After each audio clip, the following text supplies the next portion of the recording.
여러분들께서는 본문이 어느 정도로 중요하다고 생각하십니까?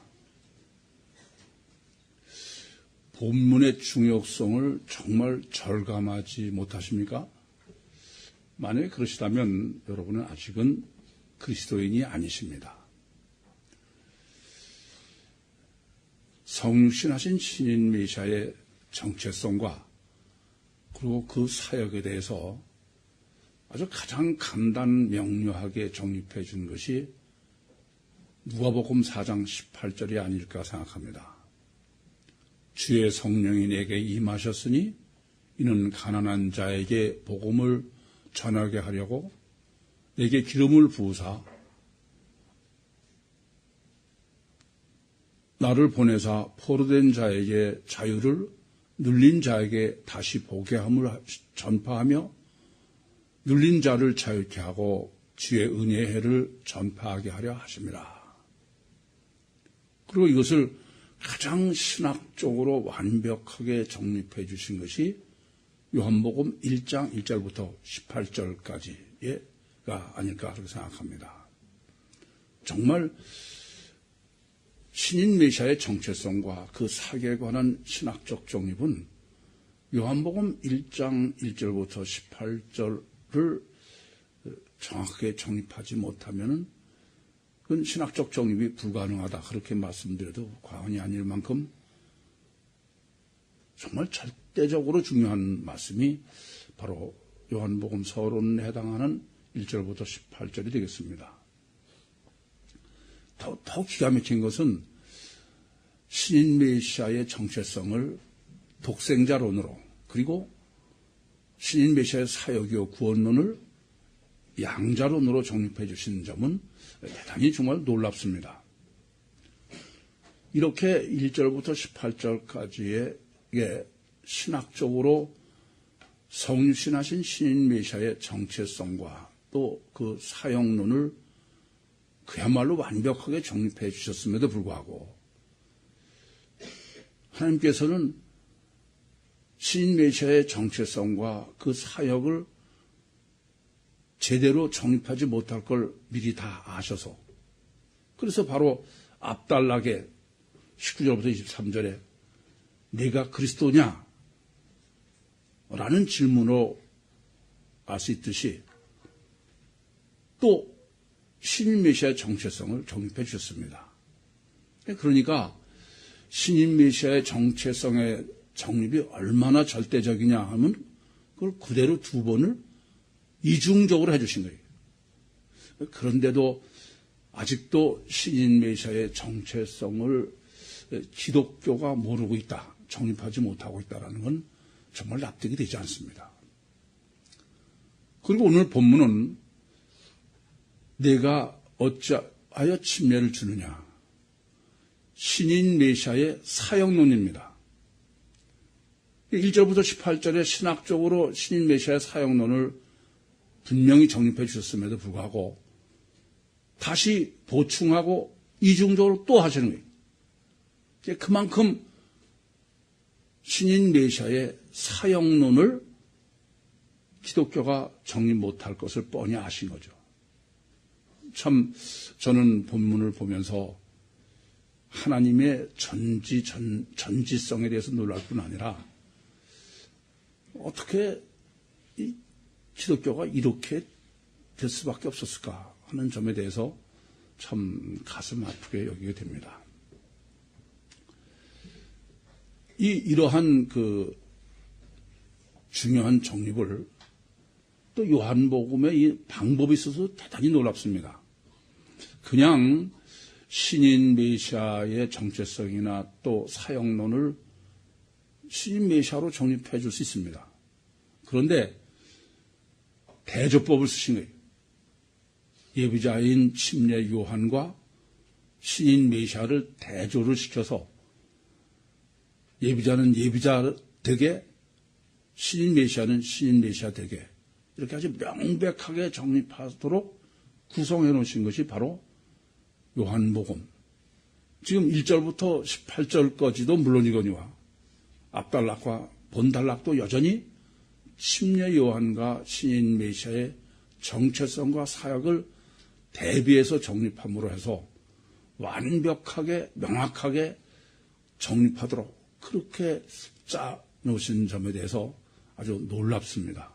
또 한 번 말씀드리지만 그럼에도 불구하고 어떻게 신인 메시아의 정체성과 그 사역을 전혀 올바로 정립하지 못하고 있을까라는 점은 어처구니 없기도 하고 답답하기도 하고 참 하나님의 마음, 주님의 마음이 어떠하실까 하는 생각을 하게 됩니다.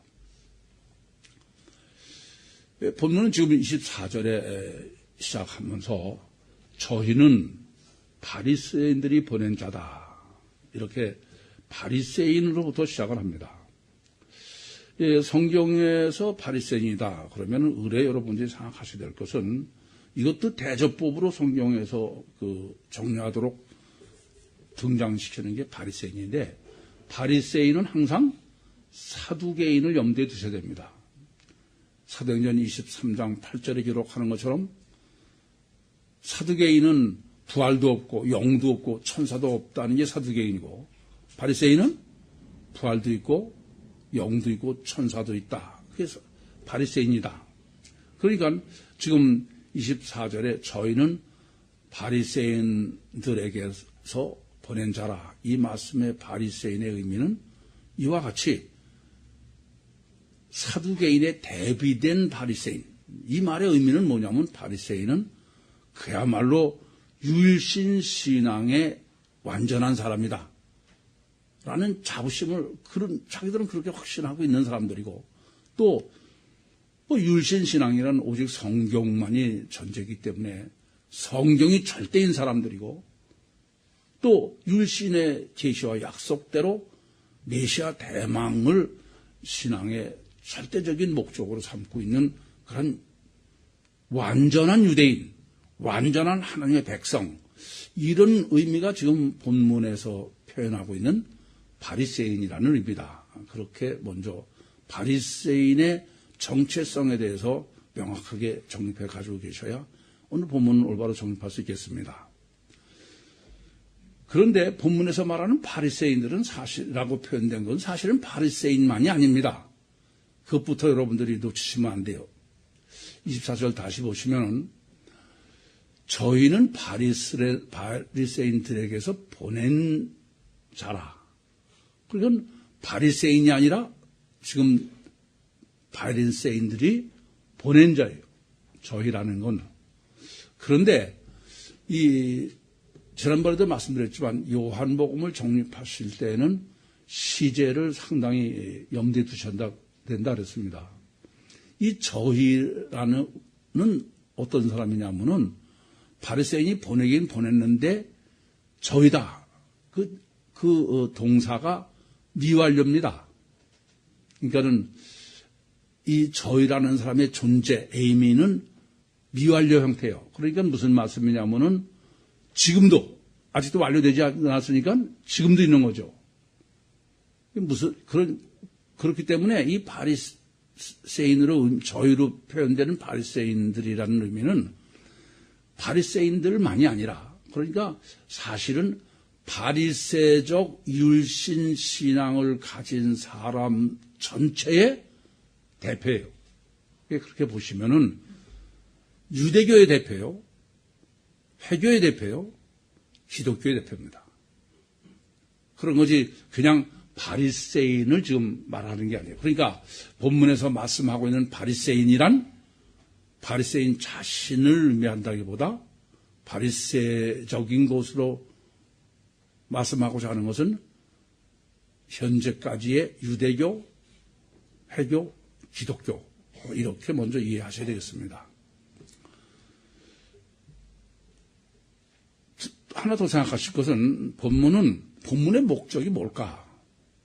제가 제목으로도 어찌하여 침례를 주느냐라고 정했습니다만은 본문은 신인 메시아의 사역론입니다. 본문의 목적은 그냥 침례 요한으로 정립해 주셨지만은 실제로 신인 메시아의 사역론을 정립하려고 하는 것이다. 예. 네가 그리스도도 아니요 네가 엘리야도 아니요 네가 선지자도 아니면서 어찌하여 침례를 주느냐. 그 말은 바로 성령 신하신 신인 메시아의 사역론을 신학적으로 정립해 주려는 것이 본문의 목적이다. 우선 이렇게 본문의 틀을 정확하게 잡고 계셔야 올바로 정립할 수 있겠습니다. 이렇게 그 바리새라는 의미 자체는 조금 전에도 말씀드린 것처럼 정말 완전한 율신 신앙을 가진 사람이요, 또 성경만이 잘된 사람이요, 또 메시아를 정말 기다리는 그런 놀라운 사람이다. 그런 의미가 되는데, 그런데 이 지금 본문에서 말하는 바리새인들의 문제는 우선 이 사람들이 침례요한한테 와서 확인을 하지 않습니까? 그 확인을 하는데 어떻게 확인하냐면은 바리새인이 직접 오는 게 아니에요. 누굴 보냈어요? 다른 사람을 보내서 한 거예요. 그러니까 이미 앞달락에서도 유대인들이 침례 요한이 네가 메시아냐, 네가 그리스도냐 그걸 확인하는 방법으로 직접 유대인들이 왔다고 기록하지 않고 유대인들을 보낸 제사장과 레위인이라고 기록하지 않습니까? 똑같이 오늘 본문도 바리새인들이 직접 와서 지금 확인했다고 기록하는 게 아니고 바리새인들이 보낸 사람들이, 이 성경이 말하고자 하는 의들은 뭐냐면 이 바리새인은 이렇게 완전한 하나님의 백성인 것 같지만은 실제로 신인 메시아의 정체성이나 또는 신인 메시아의 신인 메시아의 사역을 확인하는 것은 직접 하지 않고 간접으로 하더라. 그런 말이 되는 거예요. 이게 대단히 중요한 것입니다. 다르게 말씀드리면 현재 존재하고 있는 율신 종교, 유대교나 해교나 기독교는 신인 메시아의 사역을 직접 정립하지 않았다게. 아시겠습니까?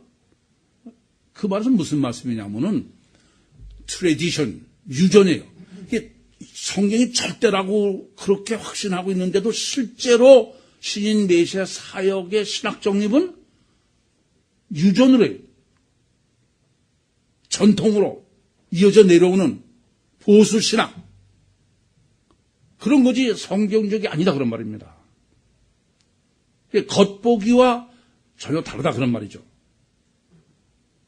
아니, 다른 종교는 트레디션, 유전 그렇게 정립하는 게 옳습니다. 원칙적으로. 왜냐하면 그것은 그 종교의 창시자의 가르침을 자꾸 전해 내려온 거예요.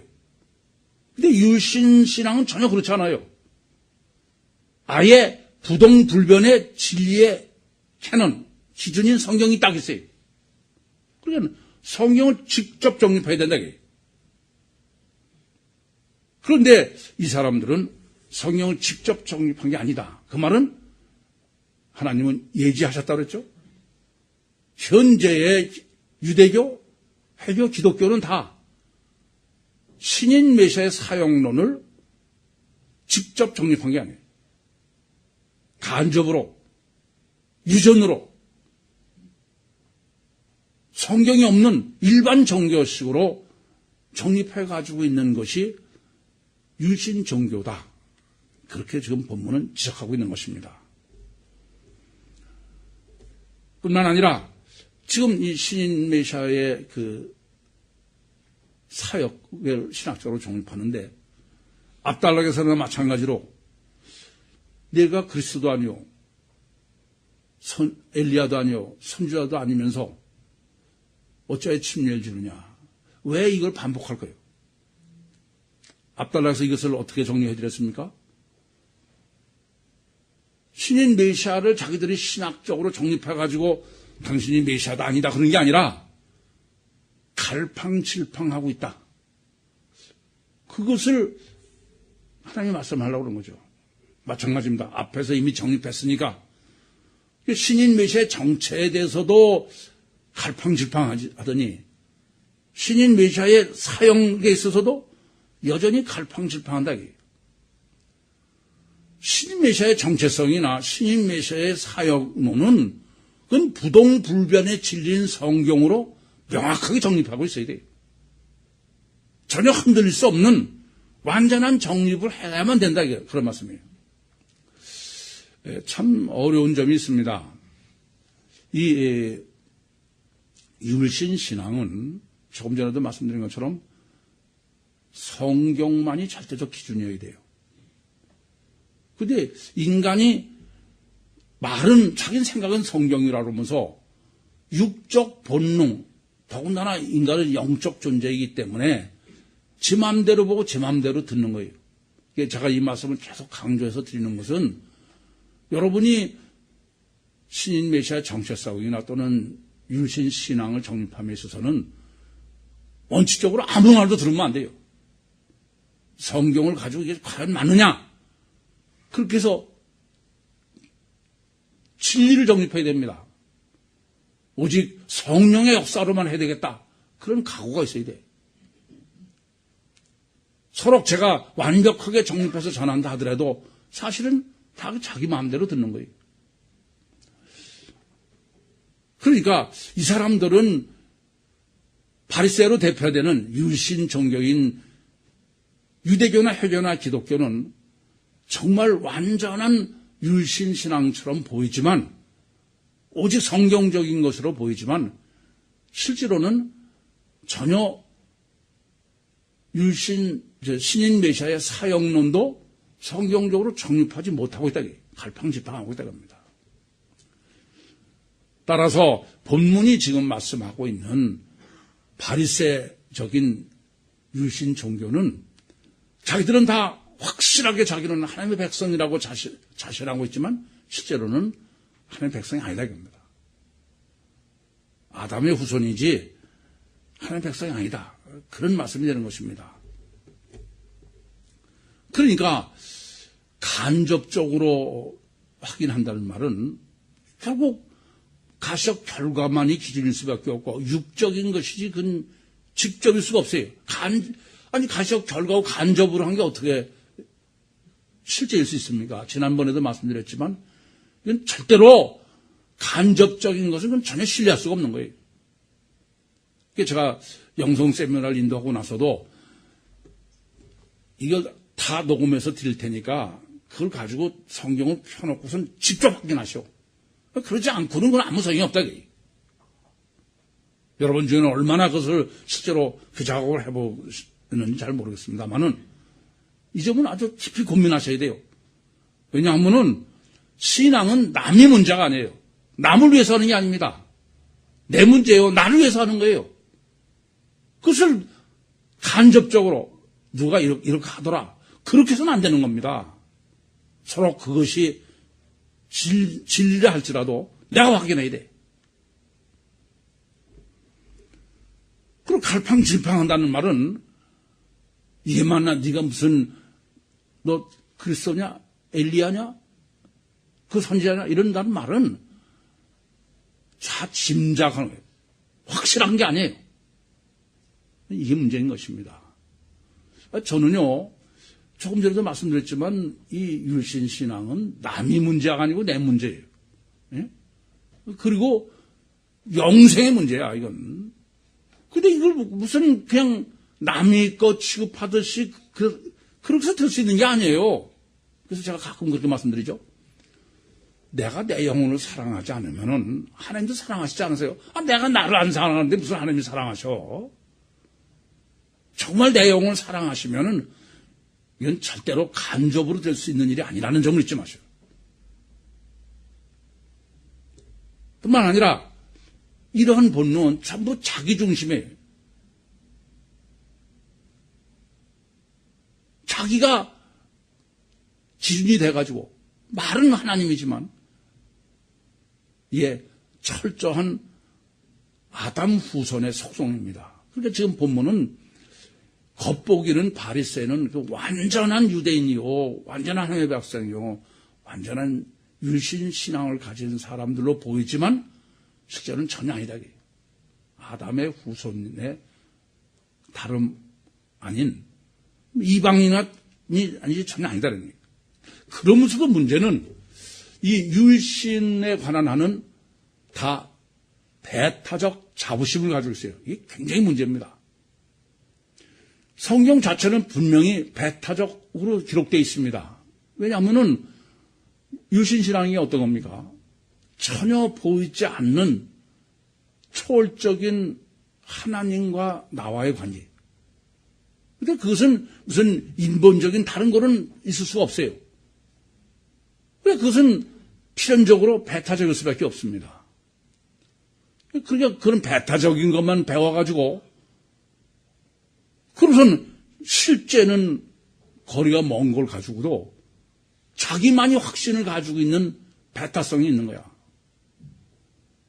아니, 유대교가 배타성의 자부심을 가지고 있다는 건 좀, 그나마도 이해돼요. 그렇지 않습니까? 왜냐하면은, 유대인이야말로 따라 하나님이 선택하셨고, 하나님이 친히 훈련을 시키시고, 계시하시고, 그랬으니까 유대인들이나 유대교가 배타적인 자부심을 가지고 배타적 확신을 갖는 것은 그나마도 그럴 수 있다. 그렇게 여겨져요. 그러나 이 점을 아셔야 돼. 여쭤볼게요. 해교도는 그 유대교가 맞아. 그럼 우리가 잘못될 수 있어. 그래요? 해교도는 아니에요. 자기들만 옳지 유대교 틀렸다는 거야. 배타적도 그렇게 배타적일 수 없죠. 해교의 배타성은 자살 테러를 할 정도로 배타적이니까. 기독교는 어때요? 우리가 구약을 가지고 있지만은, 아니, 기독교는 유대교가 성경을 더 바로 본다고 생각해요? 기독교가 바로 본다고 생각해요? 기독교도 배타적입니다. 유대교 잘못됐고, 해교 잘못됐고, 전부 다 서로 그래. 그것은 성경 자체가 배타적일 수밖에 없는 요소를 가지고 있어요. 그래서 유대교는 유교대로 배타적이고 해교는 해교대로 배타적이고 기독교는 기독교대로 배타적이야. 지가 더 잘한다고 그러면서. 근데 하나 더 생겼어요. 구유복음은 어때요? 구유복음도 배타적 아니에요. 안 그렇습니까? 무슨 말씀이냐면 필연이에요. 필연이 배타적일 수밖에 없습니다. 다만 그 배타성이 정말 진리이기 때문에 배타적이냐 아니면 진리가 아닌데도 배타적이냐가 문제다 그런 말씀입니다. 이런 점을 오늘 본문에서는 요한의 그 물침례로 아주 기가 막히게 정립해 주고 있는 게 본문입니다. 우선 그 본문을 여러분들이 바로 정립하시려면은 지금 그 26절에 이렇게 바리새인들에게서 보낸 사람들이 심야 요한한테 와가지고 내가 그리스도도 아니고 엘리야도 아니고 그 선지자도 아니라면서 어찌하여서 침례를 주느냐.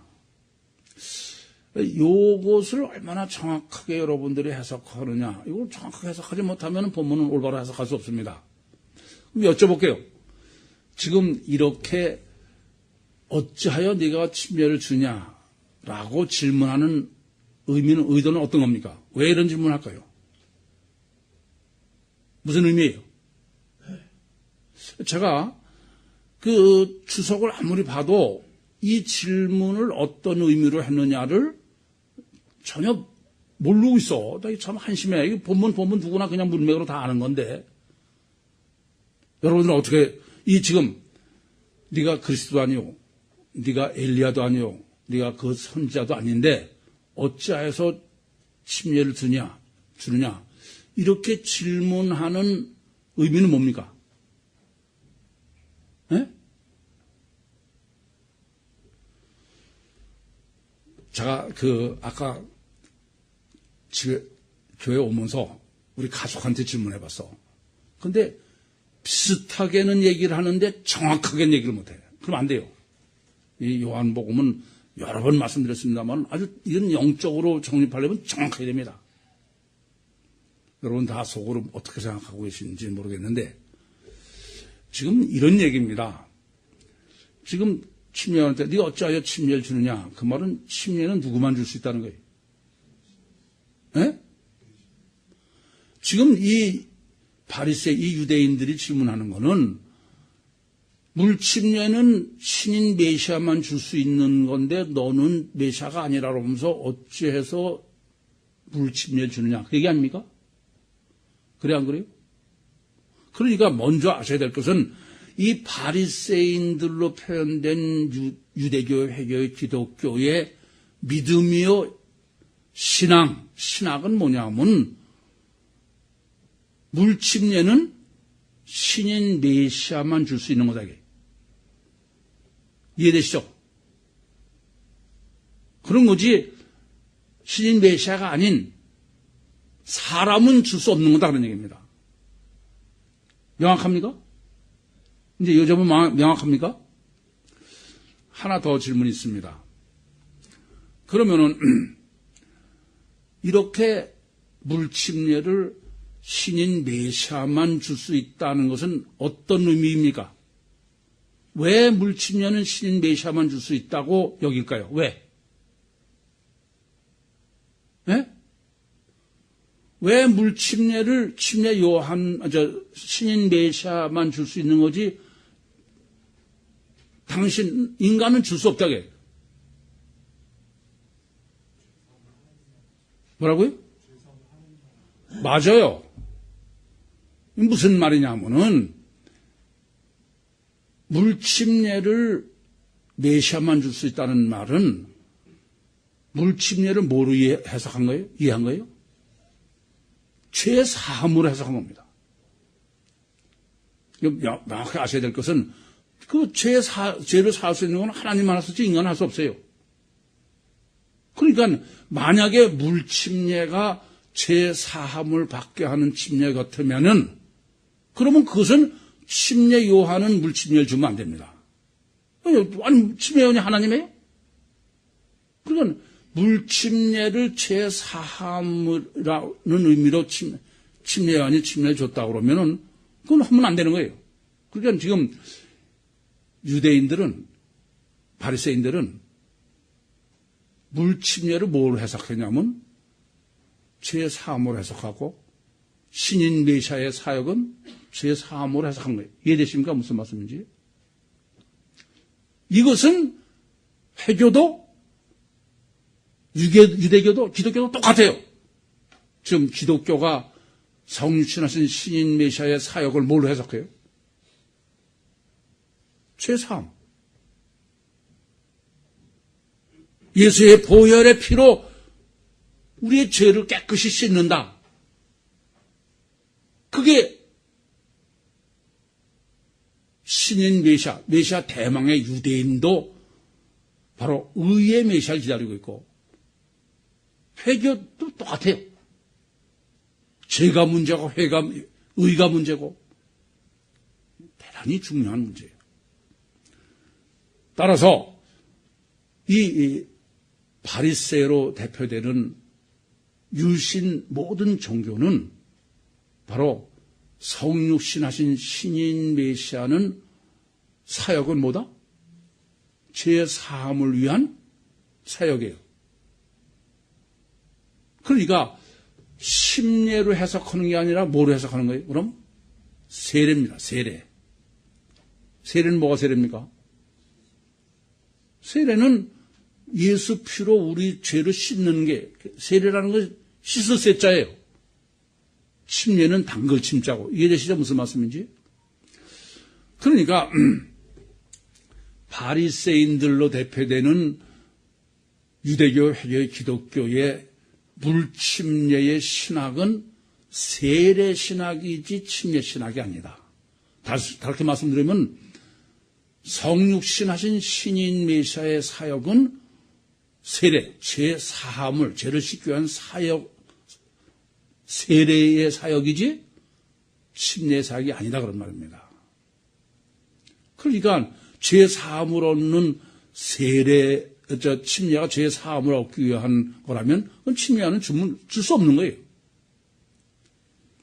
그렇게 되면 이제 본문 얘기는 명확하죠. 침례 요한의 침례는 죄 사함은 아니죠. 그러면서 지금 침례 요한은 바로 제3논을 얘기하는 게 아니야. 27절에 보면은 곧 내 뒤에 오시는 그이가 나는 그의 신들매를 풀기도 감당치 못하겠느라. 바로 이 성신하신 신인 메시아의 사역은 물침례가 아니다. 물세례가 아니다. 그러니까 지금 침례 요한은 물침례를 지금 주지 않습니까? 그럼 우선 이것은 그들은 지금 세례로 이해하는 거예요. 제4함으로. 그러면서 그럼 신인 메시아의 사역은 뭐냐? 신인 메시아의 사역은 이것이 침례가 됐든 세례가 됐든 그건 아니에요. 물세례나 물침례하고는 상관없다는 얘기예요. 물침례든 물세례든 그건 누구만 할 수 있는 거예요? 누가 하는 거예요? 침례 요한이 하는 거예요. 다만 그 침례 요한의 침례를 지금 해석을 세례로 하는 것뿐이지. 그러니까 침례 요한의 예수님은 세례 주러 오신 건 아니니까. 아시겠어요? 무슨 말씀인지? 따라서 물침례 사역은 요한의 사역이지 신인 메시아의 사역은 아니다. 그게 27절이야. 이게 굉장히 중요한 거예요. 그러니까 지금 이런 얘기예요. 신인 메시아가 이 땅에 오셔서 사역은 제3이 아니다. 거기까지만이야. 거기까지. 그게 바로 메시아를 예비한 침례 요한의 사명이에요. 침례 요한이 죄교를 예비한 건 뭐까지 하냐면은 절대로 성신하신 신인 메시아의 사역은 물침례는 아니다. 물세례든 물침례든 그건 아니다. 그런 얘기예요. 무슨 말씀인지 아시겠죠? 이게 무슨 나는 물침례를 주고 내 뒤에 오는 예수가 물세례 준다는 얘기가 아니라 지금 이 세례가 됐든 침례가 됐든 그것은 전부 침례 요한이 근거예요. 이따 강의 시간에 정해드렸습니다만은 구약에는 침례나 세례라는 말은 전혀 나온 적이 없어요. 그러니까 성경의 침례의 창조자는 누구야? 침례 요한이에요. 그러니까 요한의 침례를 해석하느냐 세례를 해석하느냐지 요한은 침례를 줬고 뭐 주님은 세례 줬고 그런 얘기 아니에요. 무슨 말씀인지 이해되시죠? 따라서 지금 물침례의 사역은 인간의 사역이지 요한의 사역이지 나는 그의 신들매를 풀기도 감당하지 못하다. 그 말은 신인 메시아의 사역이 아니다. 전혀 그건 아니다. 그런 말씀입니다. 확실히 해서야 될 것은 이것을 확실히 정립했으면은 조금 전에도 말씀드렸지만 이 지금 본문을 하나님께서 지금 계시하는 목적은 유대교든 회교든 기독교든 신인 메시아의 사역을 뭐로 믿고 있어요? 제3으로 믿고 있다 이거야. 근데 본문만 정립했으면은 제3의 침례든 세례든 그건 전혀 있을 수 없는 일이죠. 그럼 어떻게 해서 오늘 본문은 어떻게 해서 이 바리새로 대표되는 유일신의 확신을 가지고 있는 사람들이 이와 같이 그 침례든 세례든 이런 것을 올바로 모르게 되느냐? 이게 왜 성경적으로 정립을 못했느냐? 그게 문제인 거죠. 그게 바로 26절입니다. 요한이 대답하되 나는 물로 침례를 주거니와 너희 가운데 너희가 알지 못하는 한 사람이 섰다. 지금 너희 가운데 있는데도 너희가 지금 알지 못한다 이거죠. 아시겠습니까? 근데 이 지금 알지 못하는다고 번역된 본문은 알지 못하다가 아니에요. 또 말씀드리지만 캔낫이 아니고 do not o이다예요. do not o이다. 분별하지 않는다는 거예요. 분별하지 못하는 게 아니라 다르게 말씀드리면은 지금 이 바리새로 대표되는 유신 종교인 유대교, 회교, 기독교는 애야 율신을 분별하러 들잖아. 이게 율신이가 맞나 안 맞나 그러질 않는다 이게. 내가 성경적으로 맞나 안 맞나 그걸 분별하러 들지 않는다 이게. 신임 메시아가 맞나 안 맞나 그걸 분별하러 들지 않는다 겁니다. 분별하지 못하는 게 아니야. 아예 하러 들질 않아. 왜 그럴까요? 지금 본문은 바로 율신 종교의 분별력의 문제가 되게 분별력이 오이답니다. 어떤 분별력 때문에 그래요? 지금 네가 그리스도냐? 네가 엘리야냐? 내가 그 선지자냐? 그건 성경에 다 있죠. 그렇지 않습니까?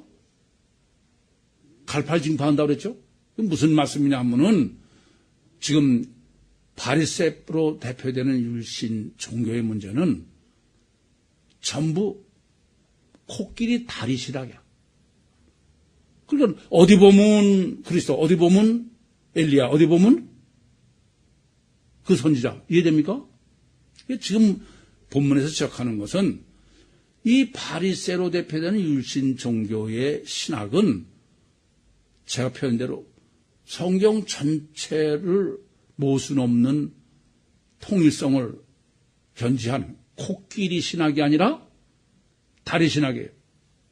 예, 전부 여러 가지죠. 갈팡질팡할 수밖에 없죠. 그러면은 내가 다리 신학이니까 문제가 있다. 그러면 좋겠는데 다리 신학으로 자기 확신을 가지고 있는 거야. 이 심각한 문제죠.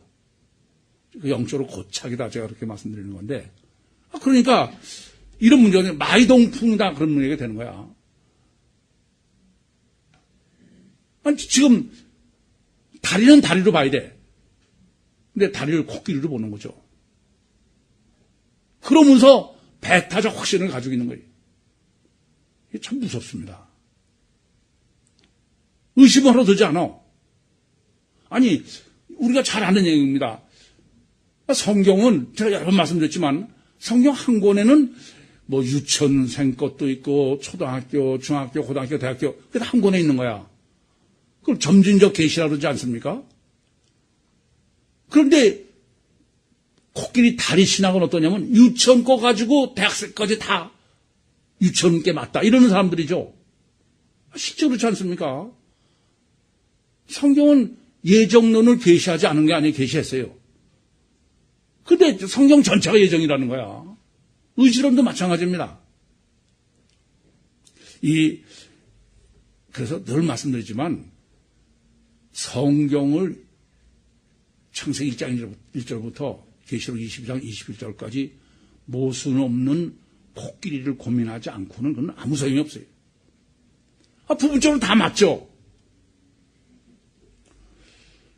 하나 더 생각할 건 그럼 왜 이렇게 그 성경은 어차피 율신과의 문제이기 때문에 배타적일 수밖에 없는데 그러면은 처음부터 아까 누가복음 4장 18절을 봉독해 드린 것처럼 그냥 그런 것만 하나 달칵 놔두지 왜 이렇게 과정에 코끼리 다리를 가지고 전체로 믿을 수 있게 그렇게 하셨냐 그걸 좀 생각해야 됩니다. 우선 율신의 관계는 율신은 전혀 보이지 않는 분야. 이사야서 55장 8절 9절 말씀처럼 육신의 우리하고는 너무 틀립니다. 그런데 그 보이지 않는 하늘과 땅 차이가 아니라 다른 그 신과 우리와 인격적 관계가 되게 돼. 그러니 가셔 결과만이 전체고 육이 전체인 사람에게 하나님을 계시하려니 단계적 계시가 필연적으로 있을 수밖에 없어요. 그럼 그런 단계적 계시로 초등학생은 초등학생 책으로, 중학교는 중학교 책으로 이렇게 해서 전체를 고민해야 되는데 과정을 목적으로 착각한 거야. 제가 그걸 일부러 늘 필요하기다 그런 거예요. 아니 예레미야서 31장 32절, 33절에는 이 점을 명확히 기록하지 않습니까? 내가 내 열정의 산을 잡고 애굽에서 나왔는데도 안 되더라. 그래서 내가 새 언약을 준다. 그랬으면 이게 부분 가지고는 안 되는구나. 그래야 되는데 다리를 목적으로 아예 확신해버려. 확신하고 아예 배타적이야. 그리고 저만 맞다는 거죠. 이게 참 심각한 문제입니다. 이 율신을 섬기는 율신 종교는 이 점이 보통 무서운 게 아니야. 그러니까 사실 율신 종교가 아닌 다른 종교는 별로 그렇게 문제가 안 돼. 근데 율신 종교는 이런 배타성 때문에 전체를 하나로 볼 수 있는 지지를 정립안 되면은 그건 아예 그냥 자살 테러를 할 정도의 끔찍한 것이 유신 종교다. 그 점을 깊이 생각하셔야 됩니다. 따라서 그러면 이제 이렇게 코끼리 다리에 목을 메고 배타적이고 거기다 확신을 가지고 다른 사람을 정죄할 때까지 정도 됐고 뭐 꼭 사상범 같은 이런 사람이 정말 올바른 신앙을 갖게 하려면 어떻게 해야 되겠어요? 그건 뭐 죄를 씻는 정도 가지고는 전혀 불가능한 거야. 그럼 어떻게 해야 되냐면은 다 이제 깨달아서 알았습니까? 그러고서는 그걸 완전히 포기할 수 있어야 돼. 그 과정을 충분히 알고선 그렇다고 이건 과정이다. 그걸 포기할 수 있어야 돼요. 근데 그것이 마치 목적인 것처럼 그렇게 잡혀 있으면 안 됩니다. 이게 무슨 말씀이냐면 필요해요. 반드시 필요합니다. 우리가 일반적으로 이해하는 거면 엘로힘적 역사도 필요하고 여호와적 역사도 다 필요해. 그러나 한 단계를 넘는 쪽마다 어떻게 해야 돼요? 혁명적 전환이 이루어져야 돼. 그래서 이걸 아셔야 돼요. 창세기하고 출애굽기 사이가 간격이 얼마나 있어요? 400년이 있는 거예요, 400년이. 그래서 성경은 이렇게 한테 편집해놨으니까 그렇지만 이건 혁명적 전환이 있어야 되는 거예요. 출애굽기 6장 2절 3절 말씀처럼 내가 아브라함과 이삭과 야곱에게는 전능의 엘로힘으로는 나타나서나 내 이름을 여호와로 알지 않았다. 그 엘로힘과 여호와 사이는 혁명적 전환이 있어야 되는 거예요. 마찬가지로 여러분 구약과 신약에는 얼마나 갭이 있어요? 또 400년이 있는 거야. 이거는 혁명적 전환이 있어야 돼. 충분히 필요하지만 그걸 완전히 포기할 수 있어야 돼. 그래서 이제 신인 메시아에 의한 신약에는 지금까지의 것을 완전히 죽여야 되는 거예요. 포기해야 되는 거예요. 혁명적 전환이 있어야 돼요. 여러분도 다 마찬가지예요. 신앙생활을 열심히 하고 오래 하고 다 중요해요. 그러나 이걸 잊지 마셔야 됩니다. 혁명적 전환, 지금까지 내가 가지고 있던 것을 완전히 십자가에 못 박고 수장을 지내지 않으면 절대 그건 불가능한 겁니다. 그렇기 때문에 침례 요한이 주의 길을 예비한 것은 완전히 과거를 백지로 수장 지내라고. 그러면 침례 요한이 한 것은 세례여야 돼요? 침례여야 됩니까? 그건 세례는 아니, 죄를 씻어 되는 게 아니야. 무슨 내가 마음 고쳐 먹어서 되는 게 아니야. 그래서 로마서 6장 1절부터 12절에도 너희가 그리스도와 연합해서 십자가에서 죽고 물에 장사되고 완전히 죽었다가 더 사는 거지, 다시 사는 거지. 그게 무슨 좀 뭐를 개선하고 그런 거 아니에요. 그건 종교적 얘기야. 제가 여러분의 신앙을 지도하면서 이 점이 가장 어려운 거예요. 그것까지도 되는 게 아닙니다. 그래서 이 점을 잊지 마셔. 기독 신앙에 있어서의 요한의 침례 신학 정립은 절대예요. 침례 요한의 침례가 죄기를 예비한 거 아닙니까? 기독 신앙을 예비한 것입니다. 그러니까 침례 요한의 침례 신학이 올바로 정되지 않으면은 그건 절대로 기독 신앙일 수가 없어요. 그러니까 사실 지금 본문에서 하나님이 지금 지적하시는 것도 유대교, 회교 기독교가 이 침례 요한의 침례 신학을 올바로 정립하지 못했기 때문에 아직도 유신 종교에 머물러 있는 거예요. 성육신하신 신임 메시아를 전혀 모른다 이겁니다. 사역도 전혀 모른다 이거예요. 뭐 때문에? 뭘 못해서요? 침례 요한의 침례를 신학적으로 올바로 정립하지 못하고 침례 요한의 침례를 세례로 이해하고 있다. 그럼 과연 침례 요한의 침례를 세례로 해석할 수 있느냐? 지금 침례 요한이 한 게 두 가지가 아니에요. 세례하고 침례한 게 아니잖아요. 침례 요한이 지금 침례를 행한 것이 해석이 침례냐 세례냐지. 이해되시죠? 이 본문은 아주 놀라운 거요. 침례 요한의 침례 신학을 성경 전체 중에 가장 완벽하게 정립해 주기 본문이에요. 그러니까 본문에서 침례 요한의 침례 신학을 정확하게 정립하지 못하면은 그건 침례 요한의 침례 신학은 정립이 불가능합니다. 그러면 기독교는 침례 신학이 정립이 절대인데 그럼 본문이 얼마나 중요해요? 그래서 아까도 제가 시작할 때 여러분이 본문의 중요성을 어느 정도 절감하시느냐, 그렇게 절감하지 못하면 아직도 그리스도인이 아니다, 그렇게 말씀드린 겁니다. 그것이 바로 결론, 침례 신학의 결론을 28절에서 정립해 주시는 것입니다. 28절에 보면 이 일은 요한의 침례 주던 곳 요단강 건너편 베다니에서 된 일이니라. 우선 그 침례 신학을 올바로 정립하시기 위해서는 침례 요한이 침례를 준 장소가 문제가 됩니다. 침례 요한은 어디서 침례 줬어요? 예? 왜, 지금 마태, 마가 어느 성경을 다 보셔도 침례 요한은 틀림없이 꼭 요단강에서 침례 줬다는 걸 강조하고 있어요. 그러니까 지금 본문도 요단강을 엄청 강조하는 것입니다. 그럼 왜 침례 요한이, 여러분, 침례 요한이 왜 요단강에서 침례 줬습니까? 예? 아니, 요단강에서 침례 줬다는 건 역사적 사실 맞아요. 근데 그렇게만 해석하시는 분은 아직도 하나님의 말씀을 해석하는 게 아니야. 아니, 요단, 왜 갈릴리에서 하지 않고? 그렇지 않습니까?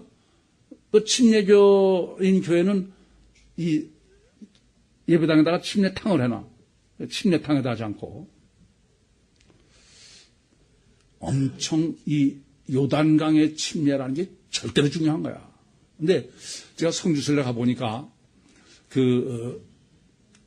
거기가 이제 예수님께서 요단강에서 침례 받은 장소라는 거예요. 그건 사실은 아무도 모르는 거죠. 거기다 그냥 장사꾼들이 해놓은 거야. 가보니까 예수님 침례 받은 데서 자기들 침례 받는다고 그래서 침례를 많이 받더라고요. 근데 와 보니까 침례파는 침례라도 거기서 물속에 담갔다 나오고 세례파는 물속에 서 있는데 컵으로 물을 떠서 뿌리고. 보셨죠? 가서 보시지 않았습니까? 아니, 그게 무슨, 거기 가서 세례를 받거나 침례하는 게 뭐 이렇게 중요해. 그럼 참, 제가 보면, 이 성주순례가 뭐 성지라는 말도 좀 문제가 있긴 합니다만은, 무슨 갈릴리에 가서 예수님이 배 타셨으니까 우리 배 타고 가서 예배 드려야 된다, 뭐 이런 웃기는 소리더라고. 제가 보면 좀 한심한 게, 왜 요단강에서 침례원이 침례를 행했을까? 그걸 또 강조하는 게 예수님도 바로 요단강에서 침례를 받으신 거야. 여러분, 요단강의 의미가 얼마나 중요한지를 아셔야 됩니다.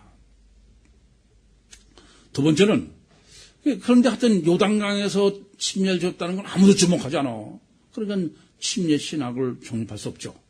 두 번째는, 지금 요단강 건너편 베다니에서, 아니, 예수님, 지금 이 말을, 침례 요한이 어디서 했다고? 요단강 건너편 베다니에서. 베다니가 어디예요? 베다니라는 성경에서 잘 아는 베다니는 예루살렘 근처에, 아시죠? 그럼 이게 그 얘기입니까? 성지순례 하면 참 웃겨.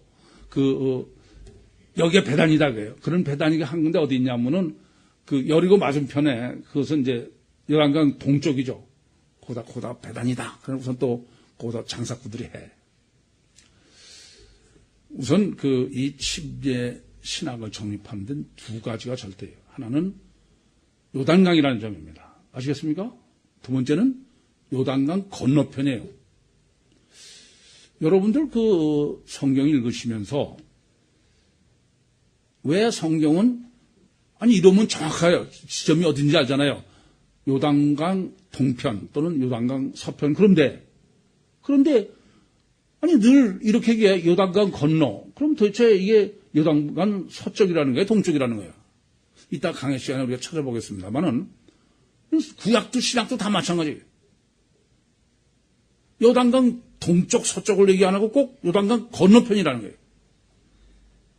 왜 그럴까요?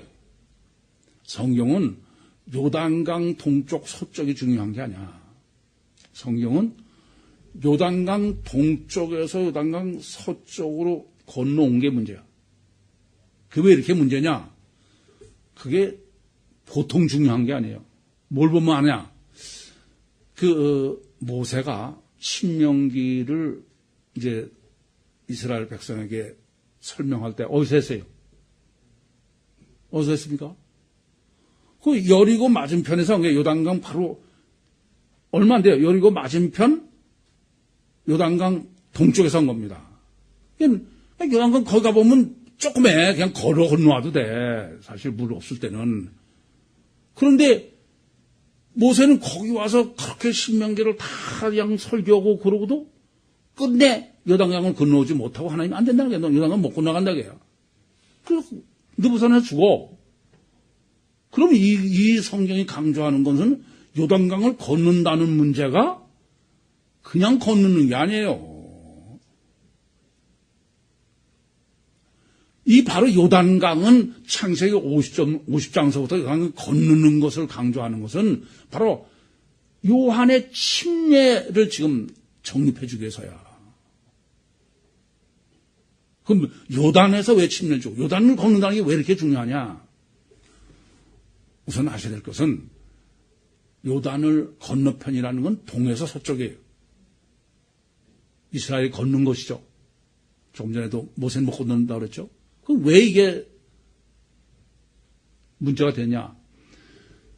요단강 동쪽과 서쪽은 이건 아예 혁명적 전환이에요. 왜냐? 우리가 잘 아는 내용으로만 아까 모세에 대한 것을 말씀드렸습니다만은 요단강 동쪽에 있을 때는 이스라엘이 출애굽한 사람이 뭐 먹었어요? 만나 먹었어요. 근데 요단강 건너와서 뭘 먹어요? 만남 끝나졌어요. 조금 전에 창세기와 출애굽기, 또 구약과 신약의 혁명적 전환을 말씀드렸지만은 바로 요단강은 첫째로는 하나님의 엘로힘적 만나에서 너희가 농사를 져야 되는 실과 여호와로 혁명적 전환을 이룬 거야. 이해되십니까? 그래서 모세는 율법이기 때문에 못 건너는 거예요. 요단강은 또 가나안은 또 하나 구원의 의미니까. 이게 무슨 말씀입니까? 무슨 말인지 아시겠습니까? 그러니까 요단강을 걷는다는 말 자체는 완전히 혁명적 전환이 되는 거야. 이렇게 침례 요한의 침례를 신학적으로 정립하는 준비를 창세기 50장부터 했어. 적어도 여러분들이 구약서부터 읽으시면서 왜 이게 자꾸 그냥 요단강 건너라고 그러나 이게 도대체 동인가 서인가 그러면서 생각하셨어야 돼. 근데 아무도 그 생각을 안 하니까는 지금 본문에서 요단강을 강조하고 요단강 건너라는 걸 강조해도 주목하지 않는 거예요. 그냥 요단강 건너 배단이 가치가 독립이 없다고 서문 없다고 이런 웃기는 짓을 된 겁니다. 이것을 바로 마가복음과 누가복음에 그러면 요한의 침례가 어떤 것이냐. 여러분 마가복음 1장 4절 또 누가복음 3장 3절에 보면은 요한이 죄 사함을 얻게 하는 회개의 침례를 베풀었어요. 아시겠습니까? 그럼 여쭤볼게요. 그럼 침례라는 게 죄 사한다는 거 사한다는 거예요? 아니에요? 아니에요. 이게 문제야. 죄 사함을 얻게 하는 회개의 침례. 이 침례는 회개의 침례지 죄 사함이 아니에요. 그러니까 회개의 침례를 받으면은 앞으로 죄 사함을 받을 수 있다는 얘기지 침례 자체가 죄 사함이 아니에요. 이해되십니까? 무슨 말씀인지? 그러니까 침례 요한의 침례, 성경이 증거하는 침례 요한의 침례는 회개 침례이다. 근데 회개가 헬라어 원문은 메타노에오예요. 메타노에오는 메타라는 것은 초월한다는 거예요. 아예 뒤집힌다는 얘기입니다. 노에오는 뭐예요? 이성향, 생각. 그러니까 지금까지 내가 가지고 있던 생각이 완전히 뒤집어져야 되는 거예요. 그걸 갖다가 일반적으로 턴어겐 그러죠. 턴어겐. 그러니까 이것이 옳은 길로 살던 것을 다시 되돌아온다. 완전히 혁명적 전환, 방향을 완전히 바꿔버리는 거예요. 그게 침례예요. 그러니까 그것은 요한은 회개, 메타노의 침례를 행한 거지 제3의 세례를 행한 게 아니에요. 그렇죠. 지금까지는 육의 법칙으로 살던 사람이 뒤집어지는 거예요. 뭐로? 영의 법칙으로. 이 점을 꼭 하셔야 됩니다. 그러니까 율신 신앙의 절대는 전제 조건은 반드시 침례가 이루어져야 돼. 회개 침례 뒤집어져야 돼. 그런 거지 무슨 내가 이제부터 개과천선해서 잘 훈련하고 그래가지고 선하고 옳게 산다. 그런 것은 율신 신앙하고 상관이 없는 거예요.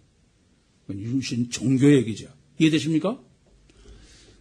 따라서 이 점을 지금 율신 신앙에 있어서의 지금 신인 메시아의 사역에 있어서의 침례의 중요성은 이 기독교는 유대교로부터의 차별이에요. 아시죠? 그러니까 지금까지 유대교에 있던 사람이 뒤집어져야 되는 거야. 그래서 제가 구유복음은 뭐라고 그래요? 지금 자기들은 다 무슨 유대교가 아니고 나는 기독교라고 하지만 제가 보면 그건 기독교가 아닙니다. 여전히 유대교입니다.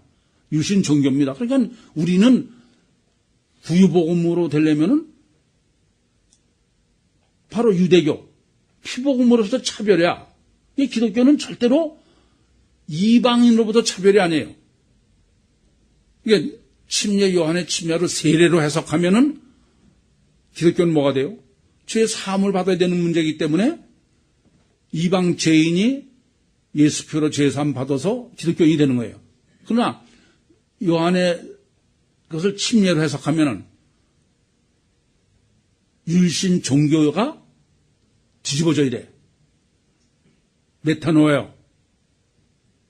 그렇기 때문에 기독교는 율신 종교로부터의 차별이지 절대로 이방인으로부터의 차별이 아니에요. 그래서 제가 그러잖아요. 우리가 복음 전할 거는 이방인이 아닙니다. 자기들이 기독교라고 생각하고 있는 율신 종교지. 따라서 요한이 행한 것은 침례지 세례가 아닙니다. 성경적으로는 침례지 세례가 아니에요. 아시겠습니까?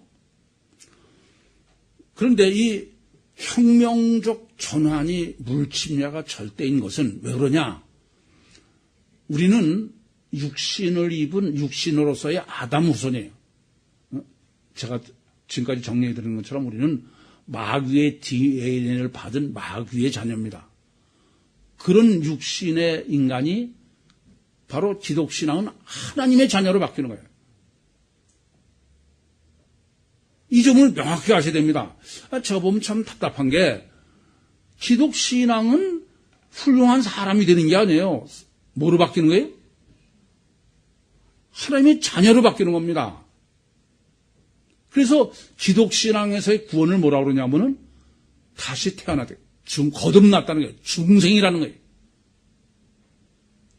요한복음 3장 1절부터 5절에 니고데모와의 대화에서 예수님께서 사람이 거듭나지 않으면 다시 태어나야 돼. 고린도후서 5장 17절 말씀처럼 보라 옛 것은 지나가서 새 것이 되었도다. 기독신앙은 내가 무슨 차차차차 무슨 바뀌는 게 아니에요. 혁명적 전환이에요. 육신의 인간이 하나님의 자녀가 되는 거야. 그래서 거듭났다, 중생이다 그러지. 근데 무슨 예수 피로 제삼 받아서 우리가 거듭났으니 이 말같지 않은 소리를 갖다가 막 이것저것 끼워 맞춰서 있을 수 없는 얘기입니다. 그런데 하나님의 자녀가 두 가지라고 했어요. 하나는 성신하신 신임 메시아는 성부 하나님의 DNA를 받은 거예요. 근데 성부 하나님의 DNA, 즉 성부 하나님의 성령을 받은 사람은 누구밖에 없어요? 예수 그리스도밖에 없어요. 이건 절대 불가능해. 그래서 우리는 양자다 그랬어요. 독생자이신 예수 그리스도의 생명, DNA를 받은 사람들이에요. 보혜사 성령이죠. 그러니까 독생자는 성부 하나님의 성령, 우리는 성자 하나님의 성령인 보혜사 성령. 그래서 인간으로 천수를 따지면은 예수님은 성부 하나님의 아들이고 우리는 손자지만 영으로 따지면 예수님도 아들, 우리도 아들이다. 여러분, 기독신앙은 훌륭한 사람이 되는 게 아니에요. 예수 피로 죄 사함을 받아서 육신의 죄를 해결하고 선하고 의로운 사람이 되는 게 아닙니다. 내가 하나님의 자녀로 다시 태어나는 거예요. 혁명적 전환이에요. 그러기 위해서는 과거의 나, 육신의 나, 아담의 후손하는 주님과 함께 십자가를 못 박아 죽여야 됩니다. 수장을 지내야 돼. 그래야만 주님의 부활의 생명으로 주님과 연합한 하나님의 자녀로 다시 태어날 수 있는 것입니다. 주님의 생명, 주님의 DNA, 주님의 보혜사 성령으로 전부 다시 태어나셔서 주님의 생명으로 육신과 세상을 승리하시고 주님의 영광으로 천국의 영원한 복락을 누릴 수 있는 우리 모두가 되기를 간절히 소원합니다. 기도하시겠습니다. 살아계신 아버지 하나님, 은혜와 사랑을 감사합니다. 여기까지 인도하시고 여기까지 정립해 주시고 여기까지 깨닫게 하신 주님, 이제 마지막 능력의 역사를 허락하사 주님이 여기까지 인도하신 천하보다 귀한 생명들, 주님의 생명으로, 주님의 DNA로, 주님의 보혜사 성령으로 거듭나게 하사 중생하게 해주셔서 주님으로 세상을 승리하게 하시고 주님으로 천국의 영광을 누리게 하여 주시옵소서. 예수님의 이름으로 기도하옵나이다. 아멘.